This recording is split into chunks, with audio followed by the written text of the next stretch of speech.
Assalamualaikum. Di video tutorial kali ini saya akan bahas tentang cara membuat objek rectangle dan polygon di aplikasi NanoCAD. Yang pertama adalah rectangle. Jadi kalau teman-teman ke arah atau ke perintah yang ada di sini, ini ada rectangle, tapi di sini dengan 2 points.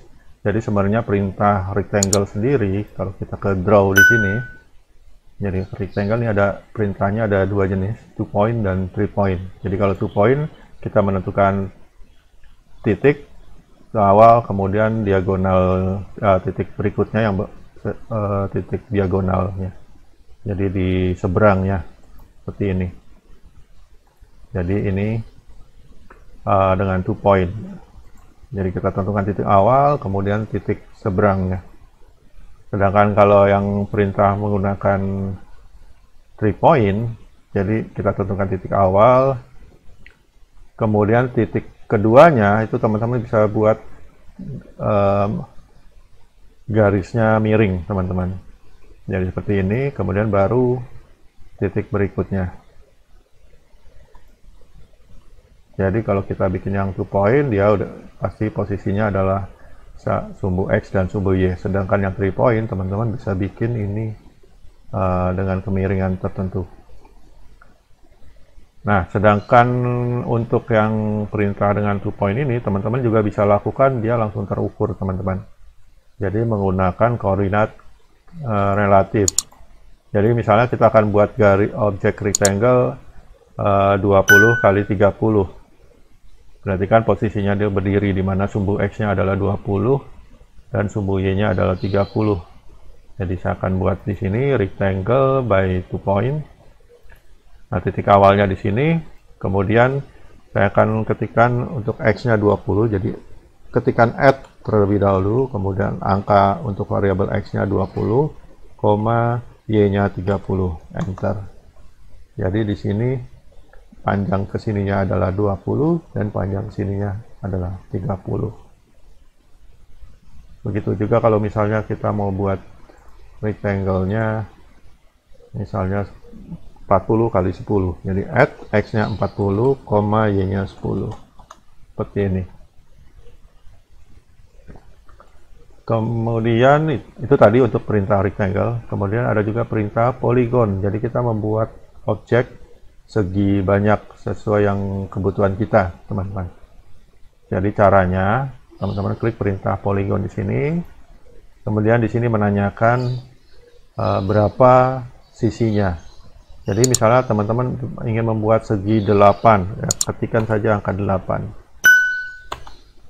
Kemudian ditanyakan senternya misalnya di sini. Nah, kemudian ditanyakan inscribe atau circumscribe. Inscribe itu adalah jarak radius terluarnya, sedangkan circumscribe jarak radius terdalam. Defaultnya adalah inscribe. Kalau kita langsung enter, maka pilihannya adalah inscribe. Nah, seperti ini. Jadi inscribe itu radiusnya teman-teman bisa lihat dia berada di titik terluar dari poligon ini. Sedangkan kalau yang circumscribe, nih saya ulangi perintahnya, saya enter lagi, saya ketik centernya, saya pilih yang circum, jadi saya ketik C, enter. Nah, circum itu dia ada titik yang terpendeknya, radius terpendeknya dari poligon ini. Jadi kalau yang circle dia berada di titik sudutnya, inscribe dia berada di titik sudutnya, sedangkan kalau circum dia berada, kita menentukan radius dari garisnya. Jadi misalnya ini kalau yang circum saya buat radiusnya adalah misalnya 20 seperti ini. Kemudian saya ulangi bikin polygon yang sama, sisinya 8, enter. Kemudian saya masukkan centernya, saya shift klik kanan, center. Ini saya ulangi, saya coba buat misalnya seperti inilah. Saya ingin senternya nanti ada di persilangan ini. Jadi saya buat polygon, sisinya 8, enter. kemudian centernya saya pilih di intersection sini, kemudian saya pilih inscribe terlebih dahulu, ketik I, enter, kemudian radiusnya misalnya saya pilih 20.